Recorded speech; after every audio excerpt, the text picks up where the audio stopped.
Okay, I'm in the 1967 Bug with Kevin. Woohoo! Here we go.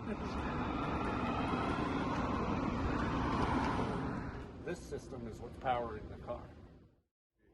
I had to take it to the emissions station. It's done on it. They said we don't know what to do, so they failed me for emissions. Well, I'm just, because it's a 1967, I can just register it as a classic vehicle. So now, Introducing Kevin and his electric Bug Firefly. Mostly individual parts. Teslas that have been crashed and put in a salvage yard, they take the battery pack out. It has 16 batteries in a Tesla S or a Tesla X, and they individually sell each battery pack. So this one has 5 of those modules in it. It has 3 behind the seat there under that cover, and then it has 2 more under the hood here. So inside the box that says Firefly, there's 2 Tesla S battery modules horizontally. It's one of the easier conversions because it doesn't have power brakes, so you don't need a vacuum motor to help with the brake assist. And the engine is mounted to the transmission. There's no engine mounts required. It also doesn't have power steering. So on a normal, gasoline engine with a pulley system, it would turn a belt that would turn the power steering pump to assist the steering. So you don't have to do anything with that. It's just a cool conversion to do, for your first one. I sold the engine to someone who needed it, the gas tank to someone who needed it, and that's pretty much it. A lot of the parts are still here. I've replaced brake hoses, brake lines, brake linings, wheel bearings, the transmission. It's all drum. Because it drives like a Tesla, when you let off, it regens, so the motor uses the weight of the vehicle, the inertia of the vehicle, to spin the motor and put power back into the batteries. That's what slows it down. So I have 2 different modes. I have a little toggle switch on the dash. I can flip that switch right there. So this switch has 3 settings. The middle setting is coast. This is half regen, and this is full regen. So if you think that your battery's already full and you're coming down a hill, you can just switch this into coast, or you can switch it into second regen. That's the driver's control of it.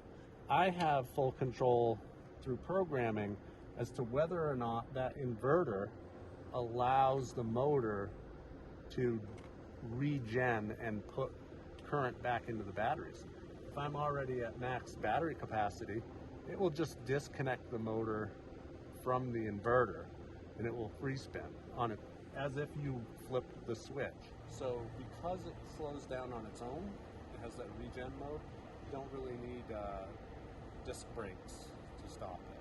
You're not using brakes a lot.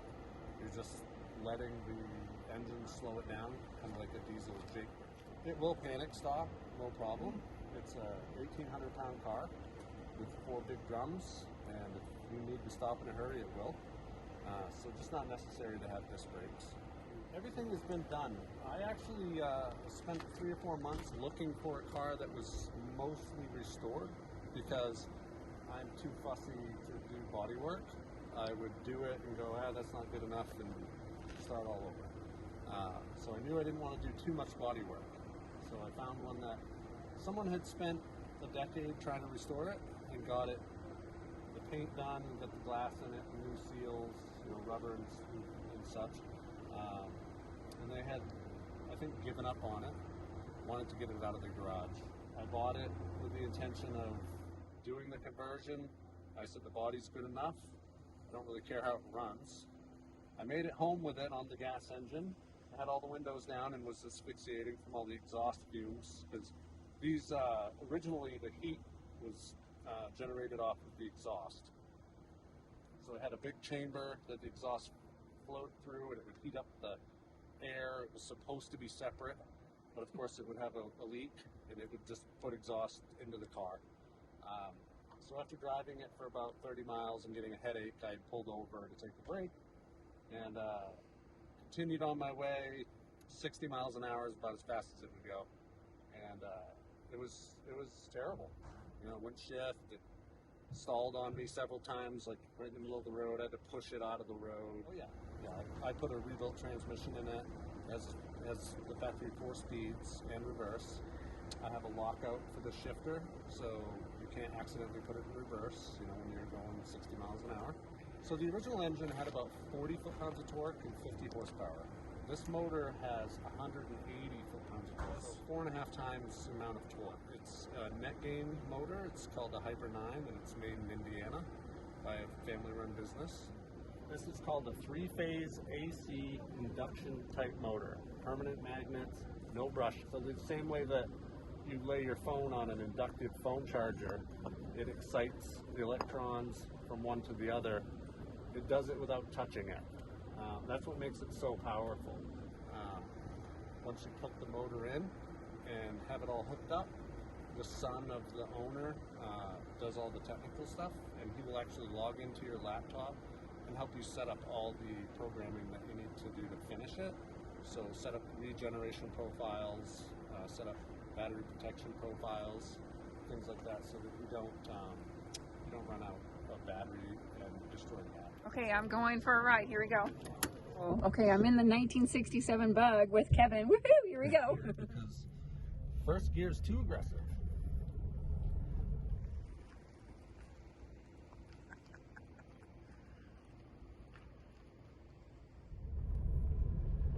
I don't even think I know what a real Bug feels like, let alone electric. This is so cool. Yeah, regular Bug is like a sewing machine noise. Oh yeah, you hear it. You hear them. They sound like beaters.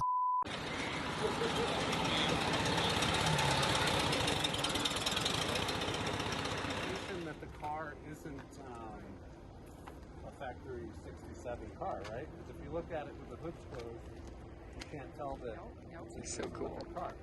So if you want, take a look right inside here. Little goodies on. So, yeah, so originally that gauge right there next to the spin is the gas gauge. And so I felt appropriate to put a gauge right there that tells you how much battery percentage you have left.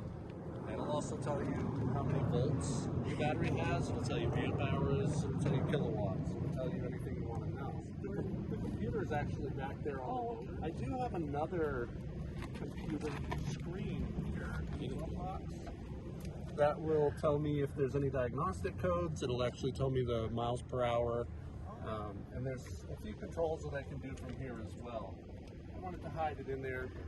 Just didn't want anything to look unfactory. I do have a factory style radio coming for it. Have Bluetooth, but it'll look like a regular, you know, AM radio.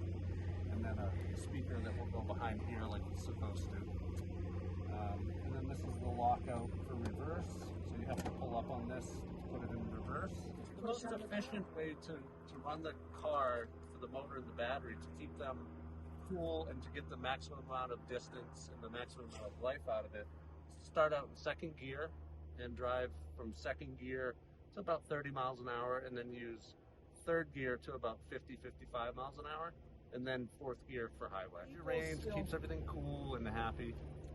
Not really sure yet. I've driven it 80 miles and still had 40% battery left, so I'm assuming 120 to 140 miles. You wouldn't want to run it to zero, but I have protections put in place so that everything will turn off before you could hurt something. So there's a minimum and a maximum that you'd want to run your battery voltage at, and what I do is I set parameters that are just inside of that, about 10%, so that it may say zero, but it's not actually zero. It's zero for the user, not zero on the batteries, because you can't run them to exactly zero. This is telling you exactly how much percentage of battery you have all the time. So this is your gas gauge. I mean, yeah, in a modern vehicle you have like a gas light that would come on and say, hey dummy, you haven't looked, it's gonna run out. I can put in all kinds of different things. I can have this set off a buzzer, you know, a light, anything like that. I don't have it set up that way right now, but there is a red light on here that's used from the factory for the alternator if the alternator is not charging. So I'm gonna have this just turn on that red light, so that if you're driving at night and you just happen to not be looking at it, this is illuminated, by the way. so you can see it at night. But I'll just have it turn on that red light, so you go, hey, what's that red light? Oh yeah, I should probably find a charging station. Anything, so I put in a standard, we'll look at the port. I put in a 1772, so any level 2 charger that has this port, you can plug into. I have a charger at home as well, hooked to a 220 outlet, and this is the onboard charger. So when you plug your AC charger into this converts it to DC current and charges the batteries. So this will limit how fast it can charge no matter what. No matter what you plug into this can only charge at 3 kilowatt hours. Overnight. Pretty quick, actually.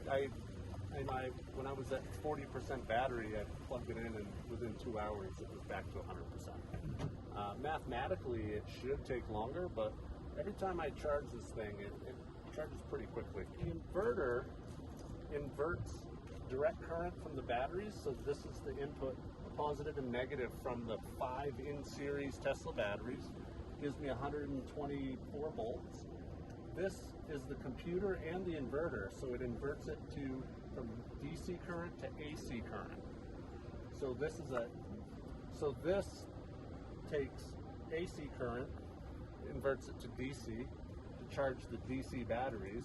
This takes the DC power, inverts it to AC for the AC motor. Because it's an inverter and it does that, it gets pretty hot. Just like this has its own intermounted fan with the cooling fins, this also needs to be cooled.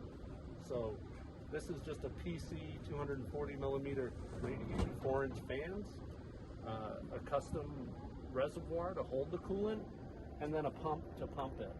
And you can hook that to a thermistor, a temperature sensor that would turn it on and off. I just run it all the time.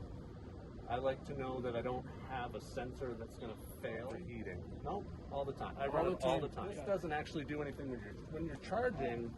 This isn't on. This system is insulated from this system. So when you're charging, this fan is on. And when you're driving down the road, this is off because this is just the charger. This system is what's powering the car. This is a 120 volt to 12 volt, actually 14 volt DC to DC converter. What that does is it replicates what the alternator would do, right? So in a normal car, you'd have an alternator running off a belt, recharge your 12 volt battery. So that charges the 12 volt battery, keeps that battery fully charged. Runs all the conventional 12 volt products, correct. This is a master disconnect switch. Underneath this, so I built these out of 1/4-inch ABS plastic. I basically made some molds, some cutouts out of foam board, and then transferred it to this plastic and cut it all out so I can fit it in here. And underneath there are heavy gauge cables that the battery is in line with that, and I can turn it off to disconnect the battery, the main high voltage battery. This is just another little indicator of how much it's charged, so you can see without getting in the vehicle. So if you're sitting back here with it plugged into a charger, this will start flashing yellow to tell you that you're greater than 80%, and then once it's green, it means it's 100%. I started teaching electrical theory in the Army in 1995, and just went from heavy wheel vehicle mechanics. We had a M1 Abrams tank carrier. The trailer actually had 40 dual sets of wheels on it the whole thing was battery operated, right? It had onboard batteries and it had a controller. And so you could pull that trailer with a HIMMET, big truck, up to a place and disconnect the trailer and actually drive the trailer by itself down in and recover a tank with a winch. So that's the first place I had started seeing, battery operated, heavy machinery. So I went from that to smaller vehicles, regular automotives, and just really loved electrical stuff. Thought it was fascinating to be able to put a remote car starter into a car, be able to start it from your hand on a remote. So I started out diagnosing electrical problems with cars when fuel injection first came out in the 80s. No one knew about it.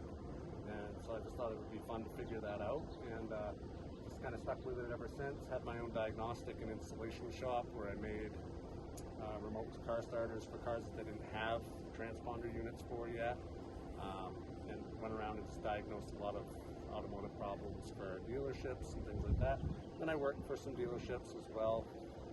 I worked for Chrysler, worked on their hybrids, worked for BMW on their hybrids and their EVs. I used to rebuild Toyota Prius batteries, you know, back in the early 2000s, back when, you know, if you had one dead cell, well, you're going to replace the whole battery. But you could actually buy just one cell on eBay for $7. So if you knew how to take it out, figure out which cell was bad, take it all apart, rebuild it, put it back together, you could save a customer a lot of money doing that.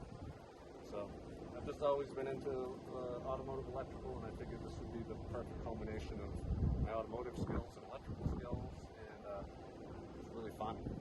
For the ease of the conversion, I invested all my own money into this. If I was to do, you know, like a 65 Mustang like I want to do, or if I wanted to do a split window bus, you know, one of the old microbuses, it costs $60,000 for one that needs work, a lot of work.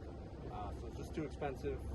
This was the best way to spend my money, to get something that had already mostly been restored for a, you know, cheap enough price. I could buy it and buy all the parts to build this, because, you know, this stuff's expensive. Like I said, the motor is like $6,000. Each Tesla battery module is $1,000.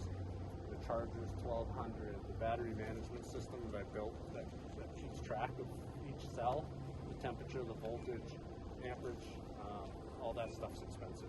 Funny story about the bumpers is it had the original bumpers on it. And the back one was pretty nice, but the front one was all beat up. And so I just couldn't drive this around in this good a condition with a beat up bumper. So I pulled the front one off, and I'm like, well, if I pull the front one, I gotta pull the rear one off. And I had plans on getting some remanufactured bumpers. They're $800, and you know, I don't really know how well the chroming process is done on them and things like that. So once I had them off, I realized it looks pretty good without them. And let's, you know, be real, it's a tin can. So if you hit a modern SUV in this, those little bumpers aren't really going to do much. So just took them off, left them off for now. I was thinking about putting some more on, but just haven't really liked the way it looks. Yes, this was actually a dream for me. When EV West, which is a company in California, came out, and they provided, they had very little for product back then. This was probably like 15 years ago. I remember looking at one of their catalogs, and they had like a 50 horsepower DC motor. It looked like something out of a forklift. You could buy that, and then some lead acid batteries, and try to make an electric car. And I was like, wow, that's fascinating. I would love to do that someday. So this has actually been a dream of mine for at least 15 years, to build an electric car. And I never thought I would do it to a Beetle. I always wanted to do it to like an old Camaro, like a 67 Camaro or a Mustang. I had a 69 Dodge Charger about 20 years ago. And so I never thought I would do it to a Beetle, but this was just the best way to like really dip my toe into the pond and build something quickly, and something I could really use as a test model, you know, and see real world. You know, how does it really actually run? And how long can you really drive it? You know, how smooth is it? I mean, the gas engine was about 250 pounds. This electric motor is 120 pounds, so there's 130 pounds we get to play with, right? The batteries are 55 pounds a piece, so if I have 3 of them there, that's what, 170 pounds? With the cold steel battery box that I built for it. The gas tank in the front, where that used to sit, if that was full, you know, that would weigh 80 to 100 pounds. So I have 2 55-pound batteries where the gas tank used to be. So not only is it almost the same weight-wise, I've kept the weight distribution the same. So it used to have this amount of weight in the back and that amount of weight in the front, and I've kept that, you know, split. You're coming down the road. It's so quiet. I just love it.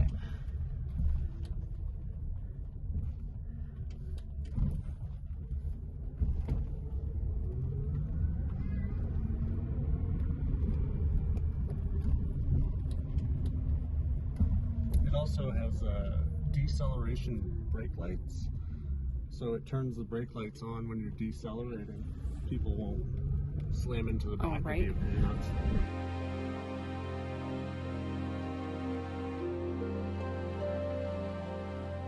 I didn't have to.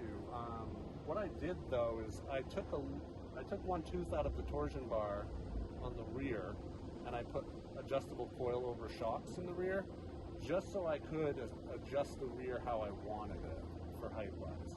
I left the front alone. That's also a torsion bar suspension in the front. I'm thinking about dropping that one tooth as well, just to even out the height a little bit more. Instead of coming up in the back more, I want to come down in the front a little bit. Yeah, this thing's a tractor. I mean, the tires I have on it are pretty aggressive. So this will have a 100-volt heater in it that's instant. So as soon as you turn the heat on, it's electric heat, right? And what do we know about a toaster? When you turn it on, it's orange. So you won't have to wait or warm anything up. You'll just turn the heat on and it'll instantly defrost your window. I haven't done a heater in it yet, but I have the heater picked out that I want to put in it, and it's just a matter of tying into the high voltage cables and allowing the 120 volts to go to the heater, and then having a remote switch to turn on a relay that turns it on. Safety to keep your hands away from 100 volts. This gray box is a waterproof electrical box that I picked up at Home Depot, and inside of it is some sensitive electronics that control the charger. Oh. I soldered in a 2700 ohm resistor in between my pilot and ground on my J1772, so that a public charging station will recognize it as a manufactured car and allow it to charge. That's the difference between a home project charging port and a manufactured one like a Nissan Leaf, is that there's a resistance value in there, and it has to see that to allow it to actually charging. Yeah. So I soldered in a resistor that's inside the box. There's a controller inside that box. There's a couple of relays inside that box. They do various things, but I try to keep everything, water safe. That's waterproof. That can get wet. That can get wet. That can get wet. Everything under here can get wet, but the electronics in there, they don't like to get wet. Same in the front. I have a 120 amp fuse and some sensitive electronics in that front water seal box as well. And then under the seat, I have what's called the contactor box. That's where all the magic happens. There's a lot of wiring and relays and contacts and fuses and stuff under that seat. Also inside of a waterproof box. All the upholstery's been done. I put these 3-point retractable seat belts in it. So nice and safe. Under here is that's the battery box that has the 3 Tesla modules in it. Used some firewall racing battery cable connections. This is all sealed up nice and tight. And then I have a connector here that goes to my satellite for my battery management system. So there's a satellite in here, there's 20 amp fuse in here as well. There's some more electronics. And then this fabric I just found at Hobby Lobby. It has some Volkswagen stuff on it. And I just adhered it to a piece of MDF board.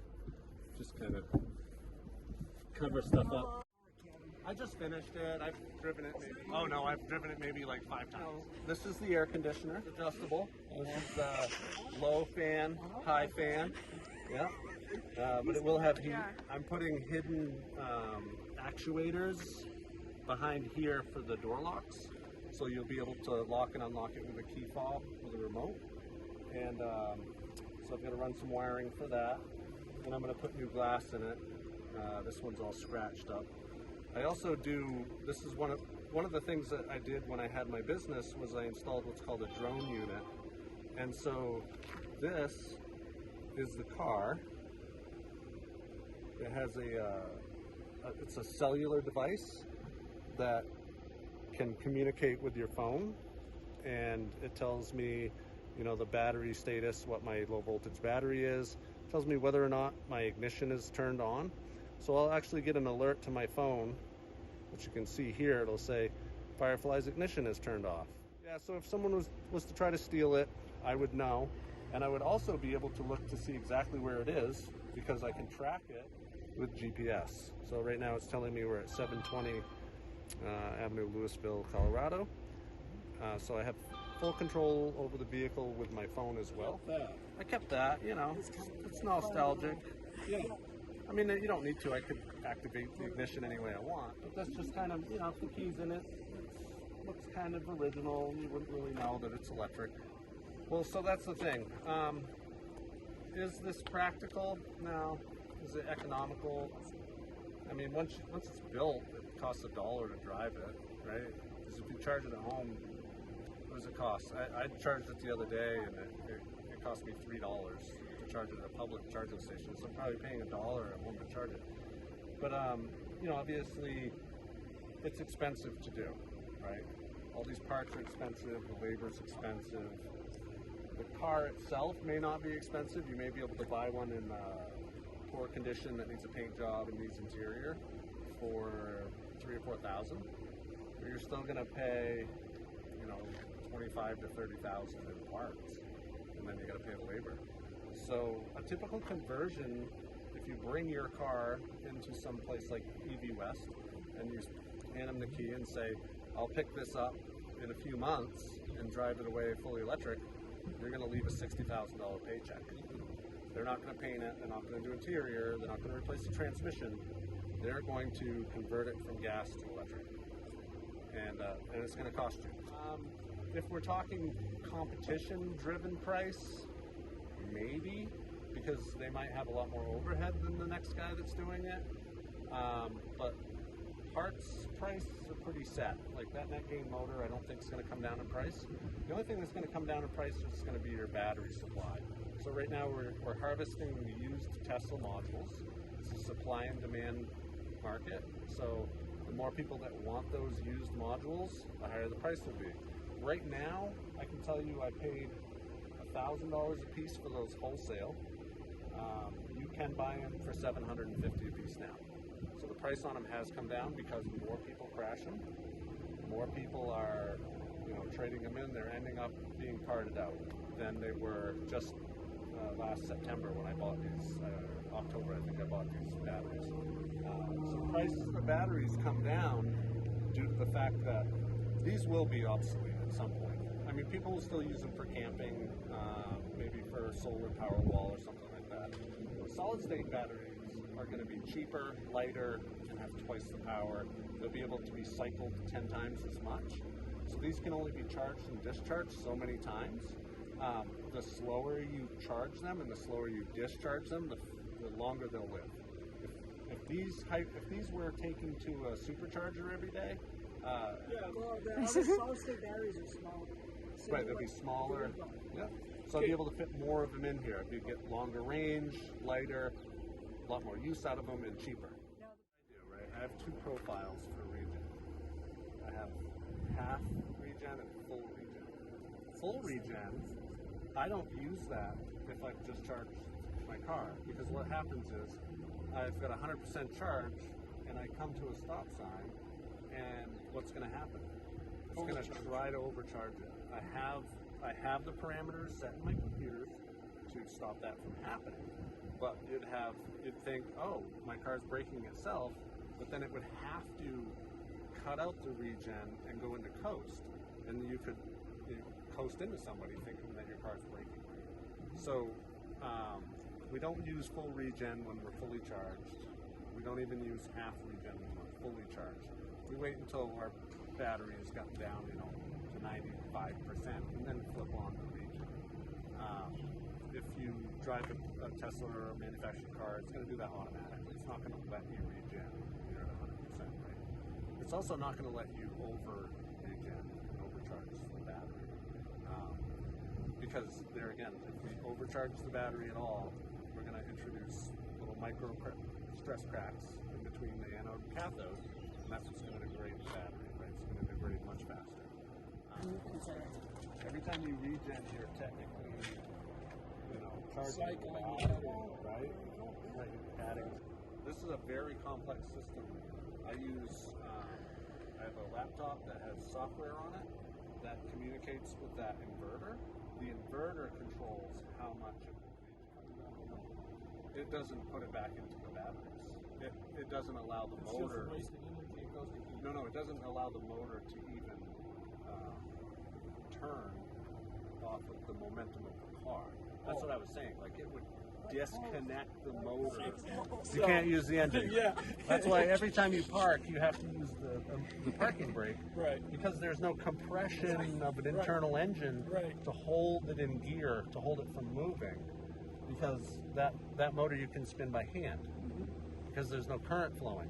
Now, if there was current to it, you couldn't spin it. And that's the point of it. This is an 1,800-pound car, and that electric motor can slow this 1,800-pound car at 70 miles an hour down very quickly.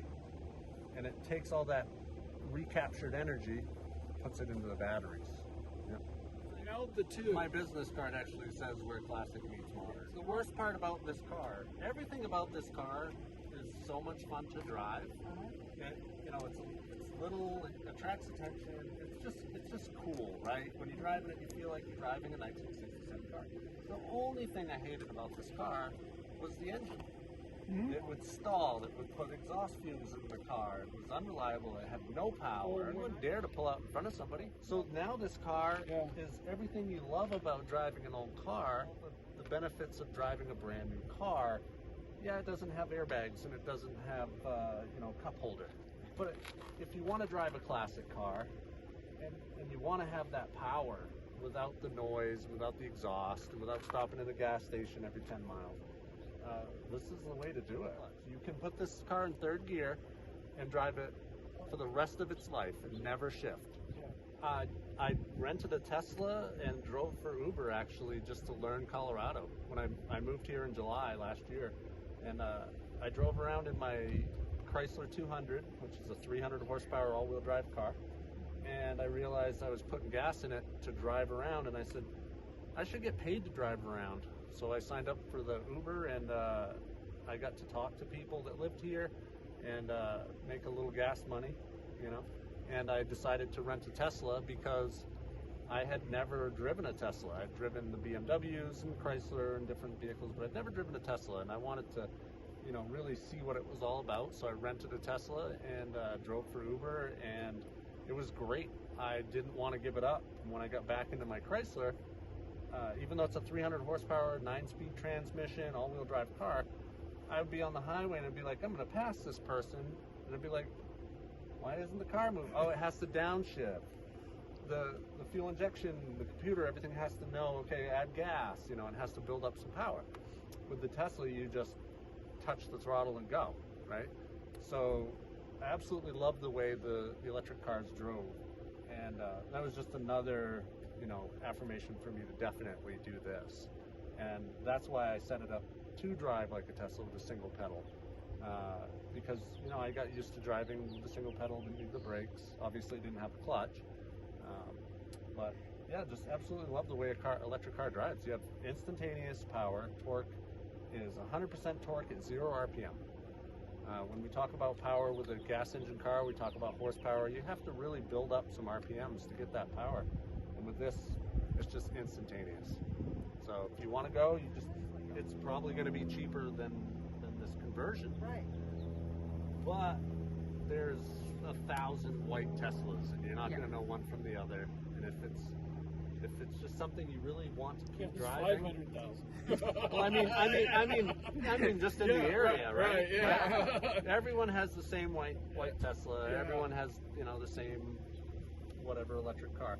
So if you want something unique, whether it's you just want the attention of something unique, or you have something that you just absolutely love, like for me, my 69 Charger, I would love to have that back, and I would absolutely make it electric. If you have something that you want to bring into the future with you, and it's something that your grandkids will be able to drive because it's electric, and if they've banned gasoline by then or whatever, you can't get it. You can still have this car. These cars are not obsolete. We just have to take out the power plant and put in an electric one. Yeah, so I went to the DMV and I said I've converted this 1967 Beetle and I would like to get one of the little lightning bolt license plates and register it as electric. And they said, yeah, you can't do that. So they gave me a number for one agency. I called them. They didn't know what to do. So I just drove it to the emissions station. And I said, hey, can I get an exemption on this, you know, make it electric? And they didn't know what to do. They actually failed me for emissions. They gave me a rejection emissions letter, probably in the glove box, and said, try this number. So I called another number, and she didn't know what to do. She's like, well, maybe my mechanic will know what to do. He's in a meeting, and I'll have him call you back. He never called me back. I called them. They're like, we don't know what to do. I did a lot of research online. I talked to someone who's on the board for Colorado, the energy, when they're trying to convert, you know, 18-wheelers and smaller trucks to electric as well, and they're trying to figure out the charging system, the infrastructure for that. So I talked to someone who's on that board. They didn't get back to me. I talked to Kevin Erickson. He said that he tried to do it, couldn't do it. He just went and registered it as a regular, you know, antique car. So I'm at the point where my temporary plate's going to run out soon, so I'm going to have to register it as antique. I did a lot of research in California, because they've been converting them for a while. They didn't know what to do either. None of them have been able to get a plate, you know, saying it's electric. Because unfortunately, you know, when you're in that bureaucracy, you use step by step. You can't go outside the lines, right? You can't color outside the lines. So they look at the VIN number, and if the VIN number says that it's a gas car, then it has to go through emissions. So the conversion part of it isn't really looked at. That's kind of a good thing, because that means it's not regulated either.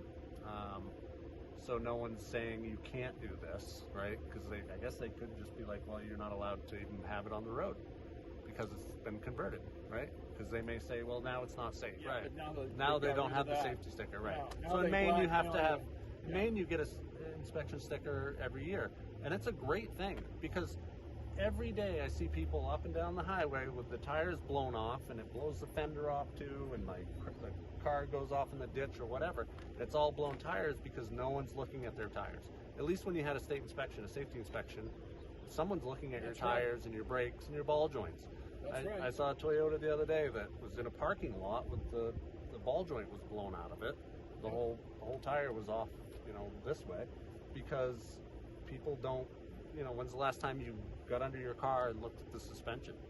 When's the last time you looked at your own brake pads, right? People don't even look at their tire tread. Well, windshield.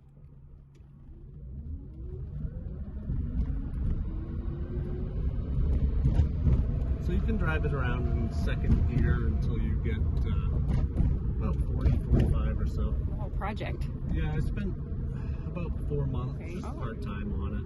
You know, I didn't really work an 8-hour day or anything. Yeah.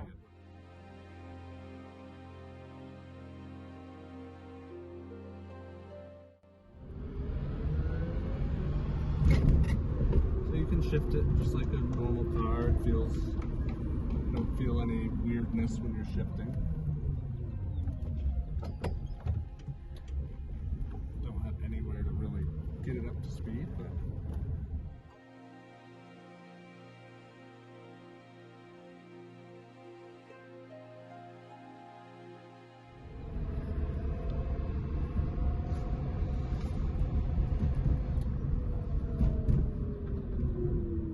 that's half regen, and then I'll just flip it over to full regen, and we'll see the difference when we come up to a stop sign.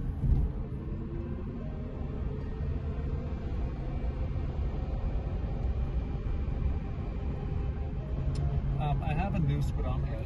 Should be at my house right now. This, when you're in 4th gear, that will actually tell you Oh, cool. the speed. You can see Oh, how yeah, that's quickly definitely. it slows Wow, that's a down. really good one.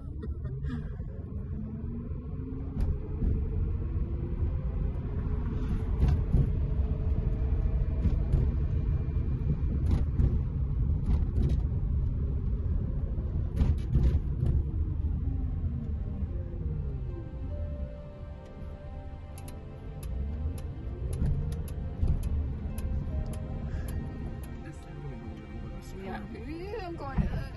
Yeah, it's a Volkswagen. Yeah, made- it's fine. I was too excited to drive. I Totally. just wanted to Yeah. get it on the road, so I didn't get everything finished. There's a few bugs to work out. Literally. I love it. So great. Well, thank you. I appreciate your time. You're welcome. Yeah. I have some code there that I gotta check. Well, what was your experience? It's so fun. It was so fun. Oh my God. Both.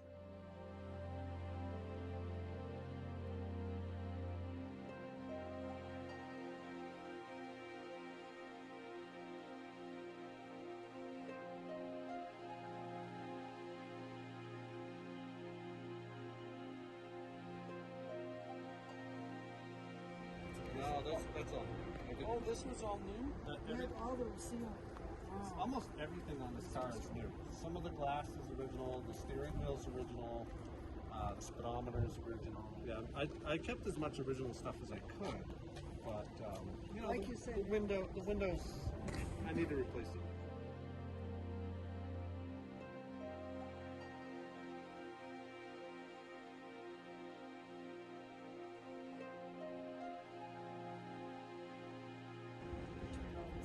It's so good. It's so And then fair. all this trim is new too? Oh yeah. Really?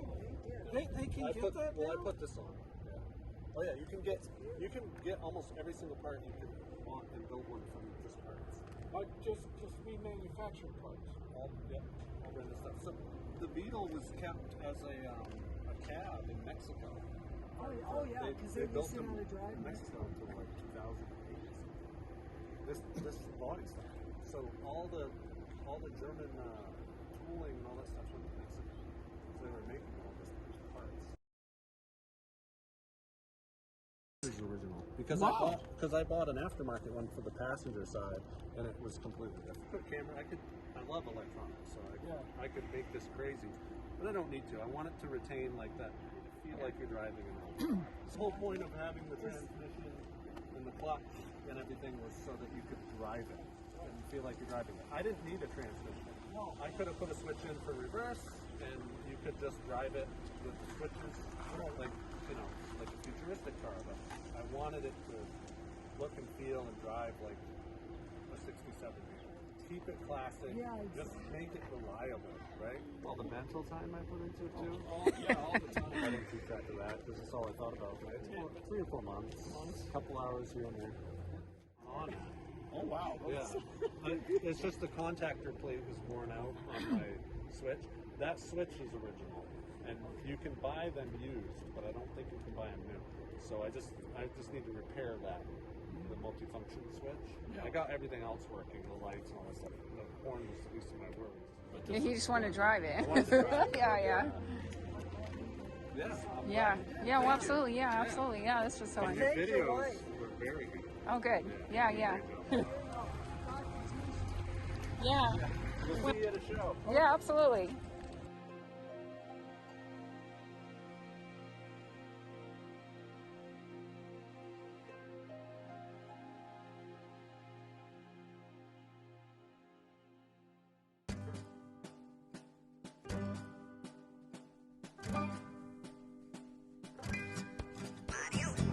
You know what I call that is guessometer. Yeah. Guesso, yeah. And then when solid state technology comes out and the batteries come out, I know. I've had several of them go by, so I can just use this as an outtake. When the price wow. Yeah, okay. This is going to be awesome. You know, you're going to be really popular, right? Kevin. You're like, I don't know. When Carolyn and I first started going to the gas car shows, we were the first electric car to show any gas car in the state of Colorado. I'm wondering why you've shown Why up. are you here? Why are you here, you stupid? That's a good outtake, isn't it? You know, it's like, well, this is the future, boys. This is the past. This is the future. The sound of the turn signal's great, too. Hey, you guys!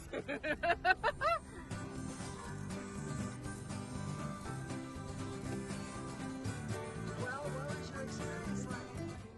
Oh my God, both this is like epic both everybody's filming.